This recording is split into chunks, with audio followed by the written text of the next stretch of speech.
Good evening, everyone. My name is Trinea. I am the program manager here at the Amputee Coalition. And this evening, I have the pleasure of introducing Matthew Kelly. Matt is the Director of Talent Management at the Institute of International Education. And Matt is going to tell us a little bit about the careers and different opportunities within the Institute of International Education. So thank you so much, Matt, for joining us this evening. Thank you, Trinea. Thank you all that are in attendance for your time today. I appreciate it. I know we all have busy lives, but it's an honor to be able to talk to all of you today. Um, I plan on going through some information about the Institute of International Education and the different career opportunities that we have. Um, I think I can again introduce myself. Trinea has already shared my name and title, but to give you a little bit more background, I have been with IIE now for about 6 years. I actually started off as a temp, helping with some of their recruitment needs, and then I moved into an HR business partner role, and eventually through the competitive process and different movement within the organization, I was able to earn a promotion about a year ago to become the director of talent management. Um, I guess what does that mean? I guess what I say is that I help with me and my team, I should say, we help with everything from hiring all the way to retiring. So we help bring people on board, but then we support the whole employee experience throughout someone's life cycle as an employee with us. Um, so not only do we do the recruiting, but we also do, different training and development. We help connect our team members to different benefits and different resources. And we do kind of everything that we can to support our team members. That's what we call our employees. So myself and a team of about four different team members split between New York and DC are doing this good work for the organization. Um, so I will get into what we do and the roles and the internships and all that good stuff. But I'd love to get all of you thinking a little bit. One of the things that I'd love for you to think about is there a culture, is there a cuisine, or is there a language that you would love to have more exposure to? And if something comes to mind, I'd love to just see you type in maybe it's a particular country or a particular language. But if you don't mind just putting that into the chat, that would be great to kind of get you thinking about these kind of cultural exchanges or language programs that we have. So thankfully, I see at least one chat rolling in. Um, it's a little difficult for me to see. Trinea, can you see what's being shared? And do you mind kind of reading them off to me? So Mario, he put Chile. I'd Ah, love to learn more about the culture within Chile. Karen put that she already speaks some Russian hmm, and some Thai.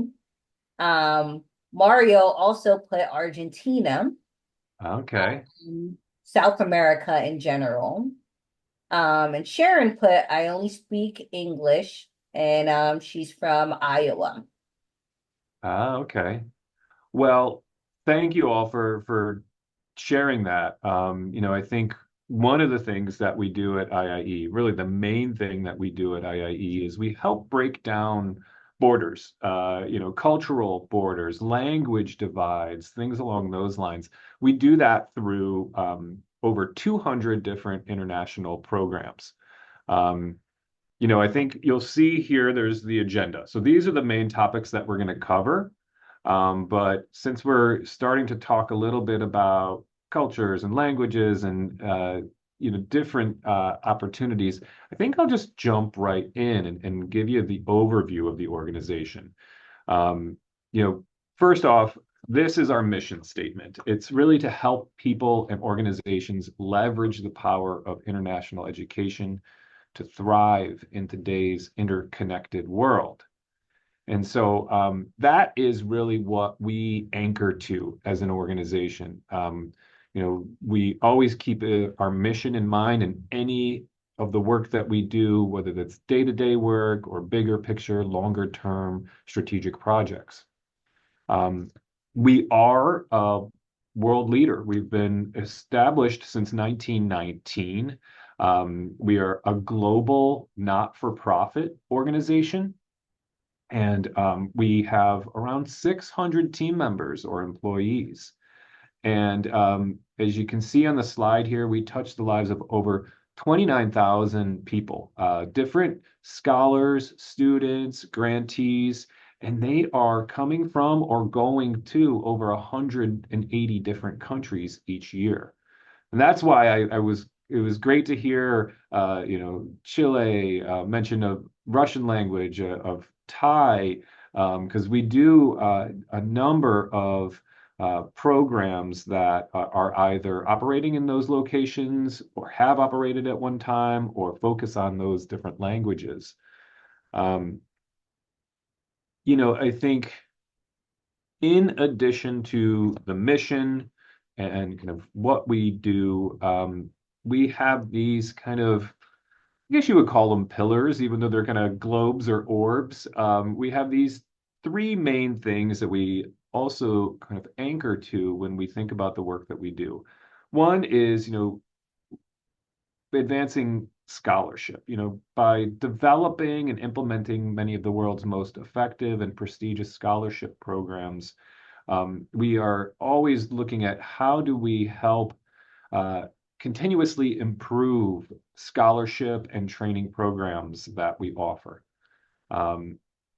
Another one is building economies. And, what we do in that space is that, we help governments, corporations, and other countries really train and build an educated workforce that helps, especially, I guess you would say, underdeveloped countries bring up to speed their infrastructure and some of their technologies. Some of the programs that focus on building economies we have are under the U.S. Agency for International Development. That's a close partner of ours. And so that's a lot of the work that we do there has to do with, building those trainings, partnering with foreign governments, partnering with foreign universities, and helping kind of the global economy. Last but not least, we really work to promote access to opportunity. And that means a lot of different things. One is that we look to see where are there underserved populations that may not be aware that there are opportunities to study abroad or participate in an exchange program. So we work to increase awareness around that. But then we also understand that there are some burdens or some challenges to doing this work. And in one way, we look at helping and identifying different financial resources to help people with this. And then in other ways, we also have teams.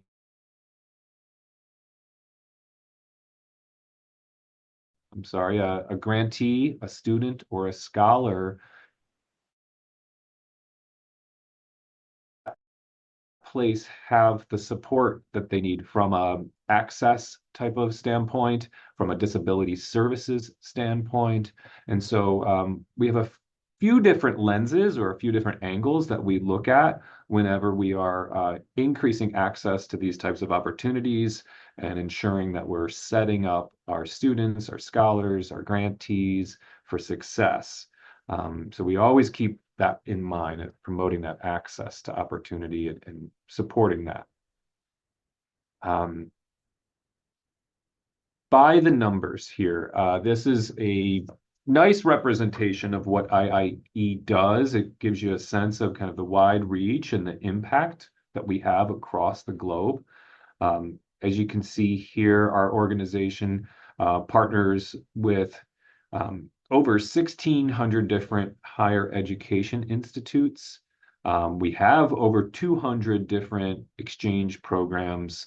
And then you can see here I'm not going to read everything, but there are plenty of other great stats. For instance, we have 17 different offices and affiliates around the country and the globe. Um,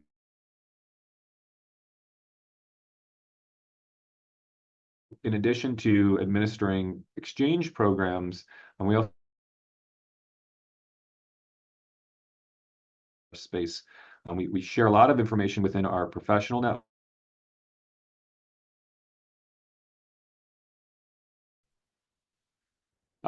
This map here, oh, forgive me, it's a little bit outdated. We no longer have an office in Moscow, but we do have an office now in Almaty, Kazakhstan. And I think everything else is fairly accurate.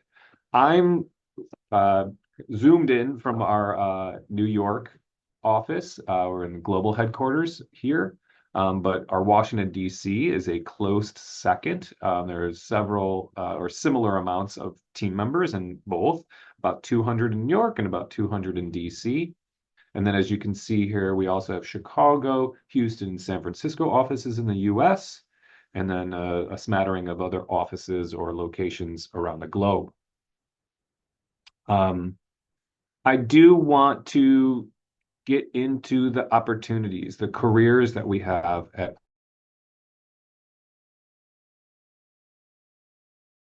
is to kind of help you picture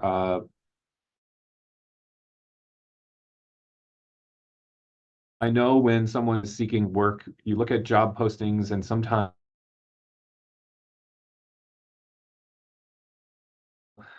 so I wanted to kind of break down our titles and what that means. Um, so our titles or our job levels are on this slide. I think the first one I'll mention is our coordinator level positions. This is a common entry point into the organization. These roles typically require an associate's degree and 2 years of experience, or a combination of that education, or an equivalent combination of that education and experience. So oftentimes we have people that are new to our field or emerging professionals that will start off as coordinators. They'll gain some great experience, learn about our processes, our systems. They'll support a lot of the kind of administrative and operational needs of a different department or team. And then oftentimes after about 2 years, they'll move into that next level.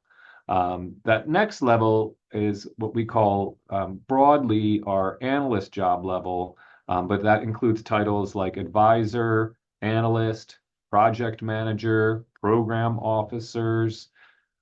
These positions typically require a bachelor's degree and at least 2 years of experience or a combination thereof. Now, specialists tend to be titles like team lead. They often will have specialist in the title.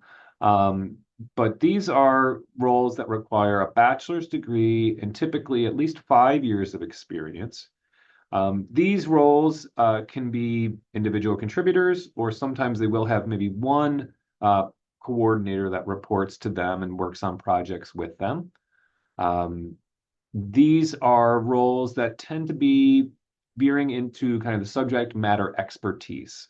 They might have a certain area of expertise that they've honed in on and developed and use in their roles on the day-to-day basis. Then we have managerial and above. Our titles in that category typically start off with assistant director, then go to director. We have senior director. You get the idea. It's often with director in the title and just some variation on that. Let's see here. Program roles. So I know I've just briefly touched on the fact that we administer a large number of over 200 different student or scholar exchange programs. Again, that could be US students going abroad, or that could be students from abroad coming to the US, and they need a lot of support. we have team members that kind of help basically the whole way through. And if you look at this slide, it does kind of go in chronological order. Sometimes our first team members that have any contact with a potential scholarship recipient is our outreach and recruitment team. Because they're spreading the word, they're at college campuses, they're doing webinars, and letting people know about some of the great programs we administer, like the Fulbright student and scholar programs, for example. After someone applies, we have a team that facilitates the application and selection process.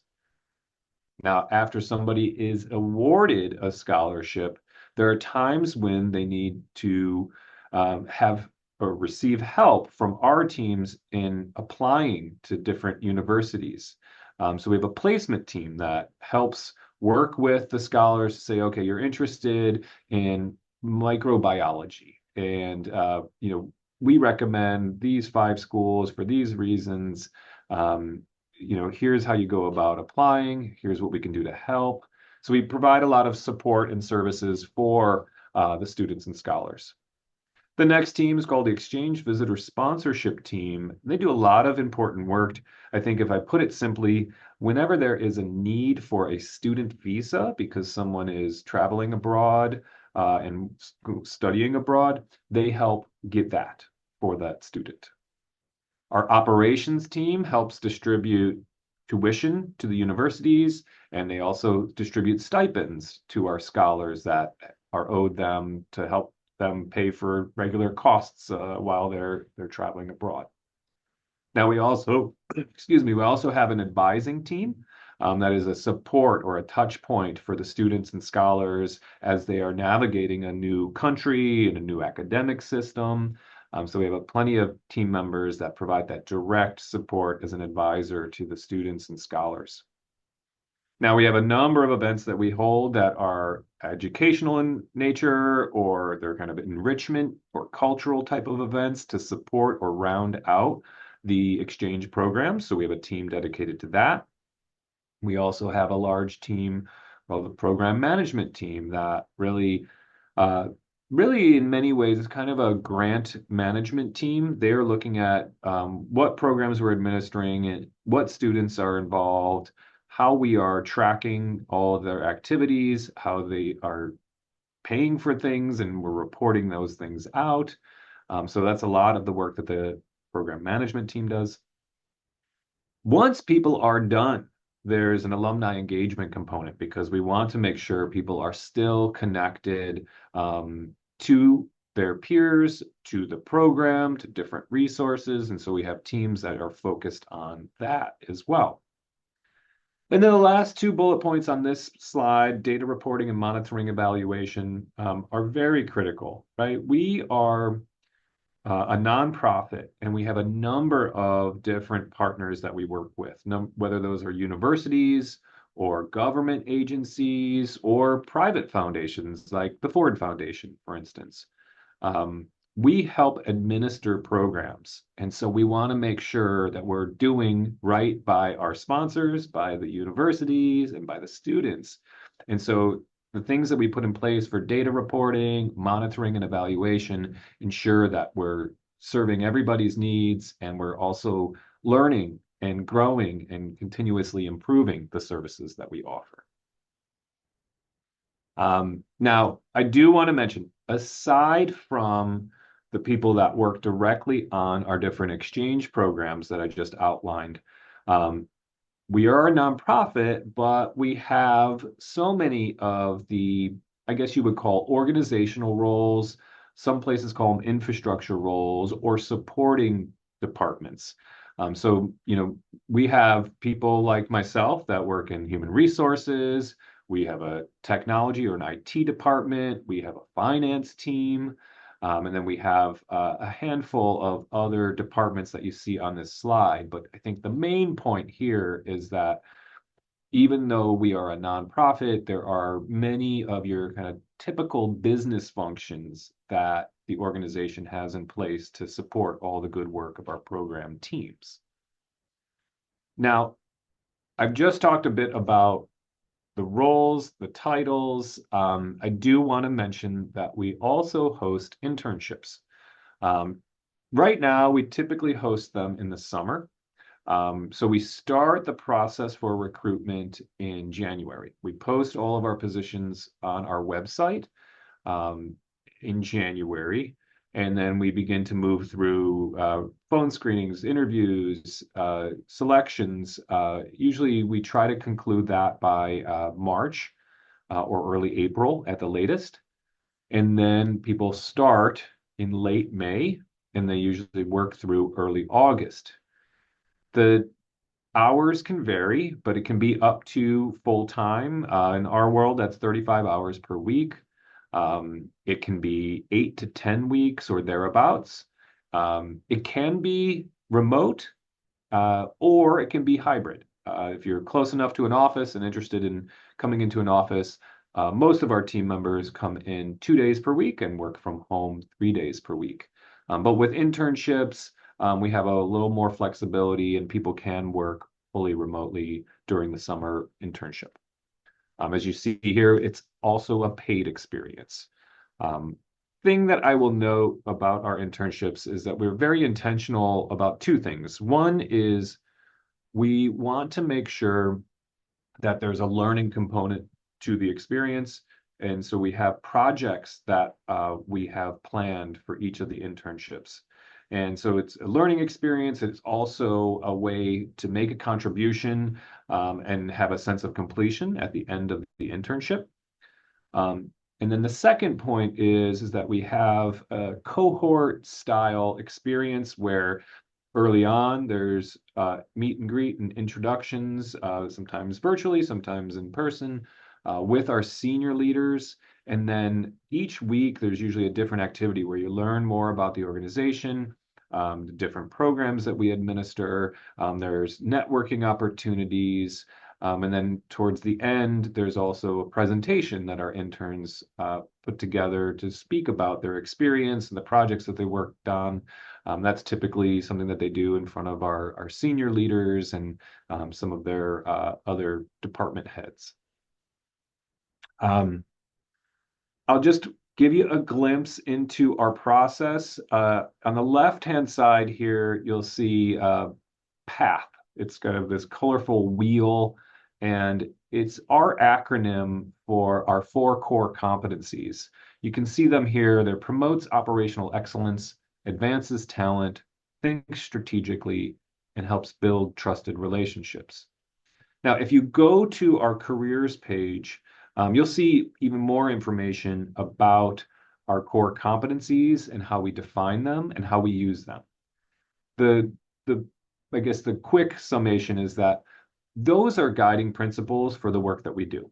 And we look for people that exhibit these competencies in interviews when we're selecting interns or people for full-time work. And then we also use these throughout the experience of an employee. They're part of our employee review process and performance management process. And again, we try to put as much information out as possible. So you'll see a lot of information around this on our careers page. But if you are interested in a job that we have, right now we have over 14 positions posted. And again, we'll have probably somewhere around 8 to 10 internships posted in January. You will see them on our website, and you do have to apply online. I should note that we have a bunch of resources for folks. Sometimes people need some assistance with applying, sometimes need assistance during the recruitment process. And we have information prominently featured where if that's needed for any reason at all, we can work with that and accommodate that. But basically, if someone applies to the role and they meet the qualifications, my team and myself will send the application over to the hiring manager. If they're interested, me and my team will conduct a phone screen. A phone screen is an initial phone interview where we talk for typically 30 up to 45 minutes to share some information about the organization and the role, and learn more about you and your interest in the role, and your related skills and experiences. So we kind of learn more about why you're interested in the role, what your work experience is, and then talk through that in a fair amount of detail. And then we also typically ask what we call a behavioral event interview question. You may have been exposed to these in the past, and we have a bunch of information on our website about this, but these are the types of questions that typically start with, can you tell me about a time? And then ask you to talk about a complex project that you worked on, or a difficult conversation that you needed to manage with a customer or a stakeholder. And the idea here is that you are sharing a prior experience, and it gives us a glimpse into how you approach your work. There's a method that many people use for these types of questions. I'm sure if you Google it, you would find it. It's called the STAR method. That acronym, I think, stands for situation, task, action, results. And I think the idea is that when you are asked a question like this, essentially you have to tell a story and recall a professional experience that you've had. And if you provide a little bit of the background by giving them the situation, then talking about the task or the responsibilities that you were responsible for, and then if you then talk about the actions that you took to carry out those tasks or responsibilities, then you can paint a full picture when you move to the last part, the results. What was the outcome? What did you learn? And if you use that method, typically it gives you enough information, or sets you up to share enough information to tell a full story with enough level of detail, where it creates a nice picture for the interview team for you to understand how you did your work and how you might do your work in the future. And so that's how we go through things. I will say that typically, if you're set up with a hiring team to interview, it's usually we do them over video, and we typically allot about an hour. The first part is the getting to know you as a candidate, learning a little bit about the opportunity. Second part is the BEI questions that I just described. And then the last part is open questions. If you have any other questions or things that you'd like to learn about the opportunity and how they train people or things like that, that's the time to ask.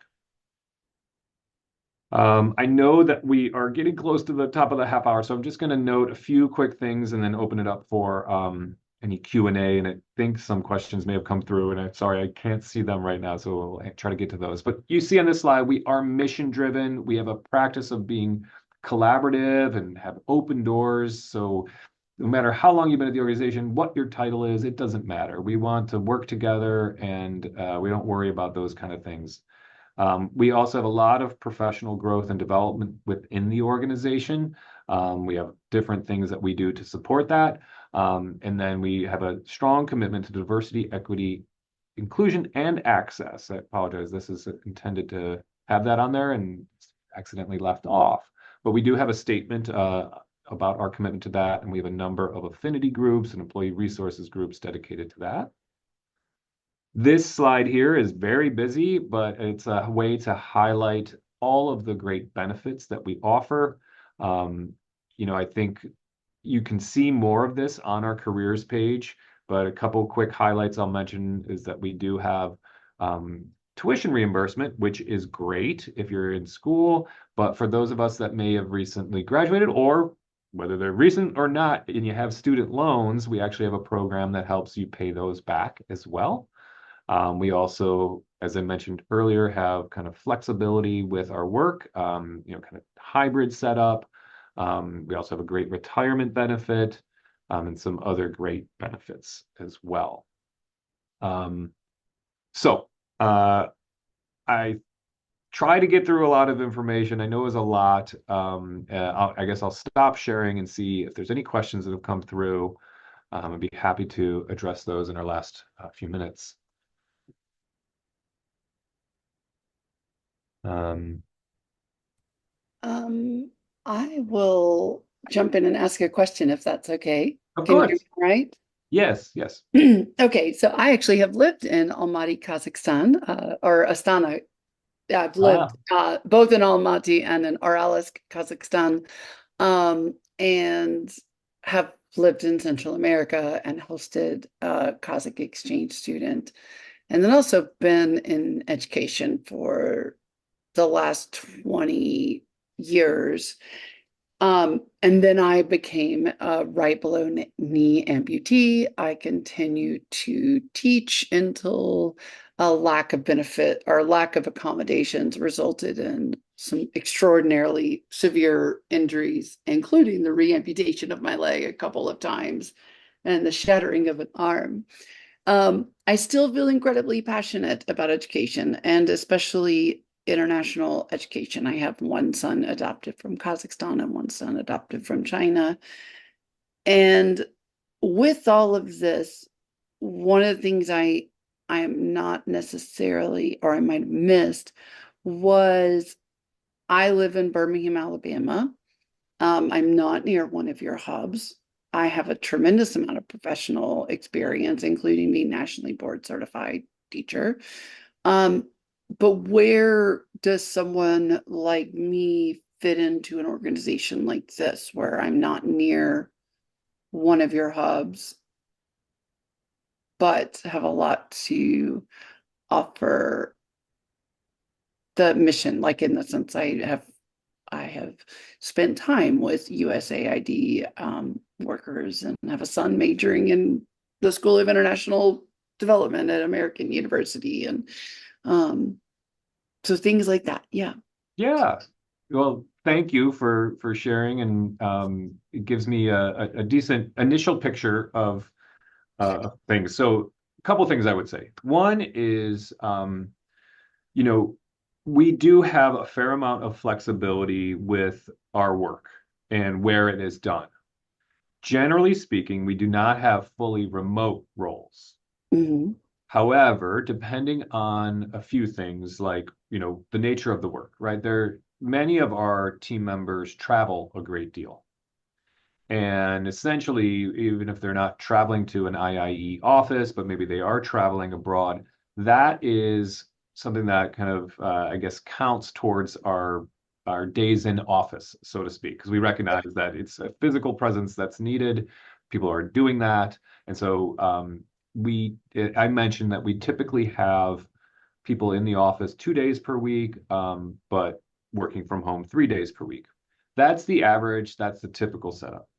There are some scenarios that, based on the role and the needs, people are traveling and they're only required to be either in person at an office or at work travel 3 days per month.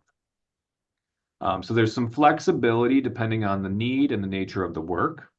I will say, in addition, there are two other things I would mention. One is we would have to look to see if we are registered as an employer in the certain location, right? Did you say that you're in Alabama?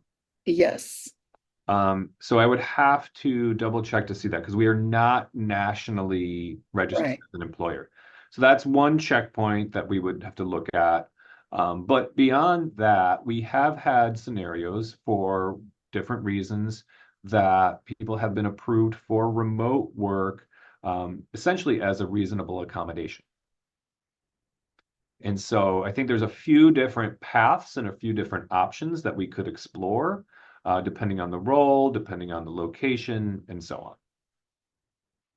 Sorry, it's not a simpler answer, but I guess that's kind of the best way we would look at that and approach that. Thank you. And then let's see. I think I'm just looking real quick to see if I see another question from Naveed, I believe, asking if they could play a role from Pakistan if they joined. Um, Two things about that. One, we don't have an office in Pakistan right now.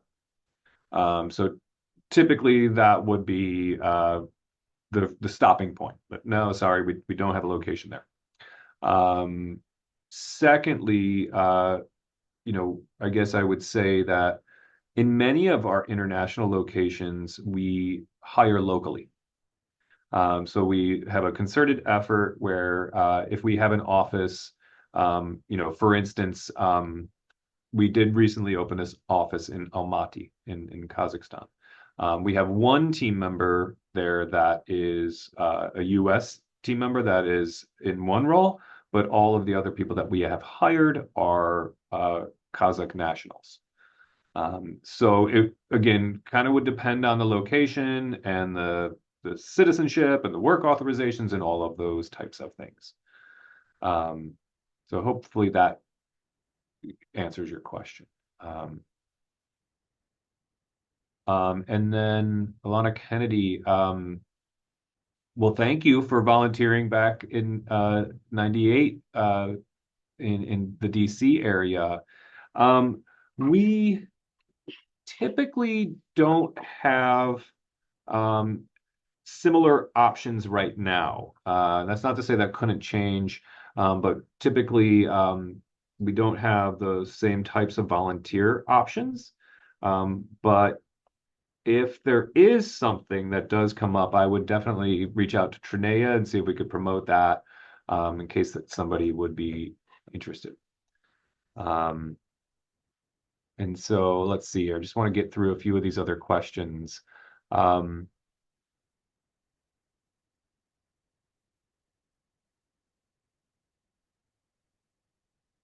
I think there's a question about degrees and what we look for. It would be specified in our job descriptions if there are certain specific degrees that are needed. Many of our roles are fairly broad, where they might request or require a bachelor's degree, and that can be fairly open. Sometimes it'll say an irrelevant organization, or I'm sorry, a relevant degree.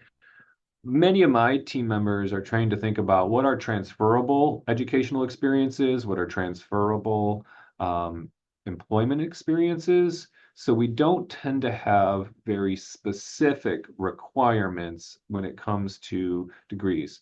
Now, the one team that does a lot of the research, evaluation, and learning, they may require a master's degree and they might specify certain types of degrees that they look at. And there may be a few occasions, but if there's a specific type of degree, they typically call that out. If it's a PhD that's preferred, they'll mention that, but usually it's not very specific. But you will see what degrees are required in our job postings. And then I think Navid, you asked if you can work remotely. I mentioned that earlier. It's rare, and there are certain occasions where it can occur. So we'd have to look at the case-by-case setup. Mario asked if we are nonprofit or not-for-profit. We are technically a not-for-profit, so I apologize if I said nonprofit rather than not-for-profit, but we are a not-for-profit organization.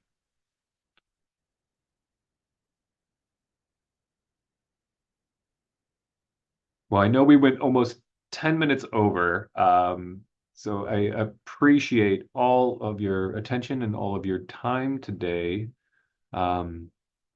I hope it was valuable. I hope that you find it helpful, and I hope that you take some time to check out our website. I can put that in the chat if that's helpful. And I do see one more question that's come through. Mario, we do not have offices currently in Arizona. Let's see, let me just plug in careers page. There are any other questions? I can take them real quick. Otherwise, I think we can call it for this evening. Well, thank you so much, Matt, for your time and giving some insight on careers within the Institute of International Education. If there's anyone on the call who has any follow-up questions from the webinar, feel free to send me an email. Or, if there's a question that I'm not able to answer, I will make sure that I reach out to Matt to see if he has the answer to that question. Any emails or questions could be forwarded to workforce@amputee-coalition.org. And I will put that in the chat so that way you guys have that as well. But thank you so much again, Matt.